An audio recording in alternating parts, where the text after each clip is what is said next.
ఒక ఇంటిలో 4 గోడలు మాట్లాడుకుంటున్నాయంట.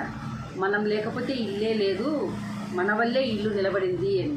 దానికి పైకప్పు అందట, లేదు లేదు, నేను ఈ ఇంటిని అందరినీ కూడా ఎండ నుండి, గాలి నుండి, చలి నుండి అందరినీ నేను ప్రొటెక్ట్ చేస్తున్నాను, సో నేనే గొప్ప అందట. అది విన్న తలుపులు, మీరు నిర్జీవంగా పడి ఉన్నారు, నన్నైతే 100 సార్లు రోజు తెరుస్తూ మూస్తూ ఉంటారు, కాబట్టి నేనే ఇంటికి గొప్ప అని చెప్పి అందట. ఈ విధంగా తలుపులు, గోడలు, పైకి 3 గొడవ పడుతున్నాయి. భూమి అందట, ఆగండి ఆగండి, గొడవ పడకండి, నేను అనొచ్చు, నేను లేకుంటే అసలు మీరెవరు లేనే లేరు అని. మనం అందరం కలిస్తేనే ఒక ఇల్లు అనేది అవుతుంది. అలాగే కుటుంబంలో కొందరు పైకప్పులా కాపాడితే కొందరు గోడల్లా స్ట్రాంగ్గా ఉంటారు, కొందరు భూదేవిలా ఆదరిస్తారు. అందరూ కలిస్తేనే అక్కడ ఎలా ఒక కుటుంబం అవుతుందో మనమందరం కలిస్తేనే ఒక ఇల్లు అవుతుంది అని చెప్పిందంట.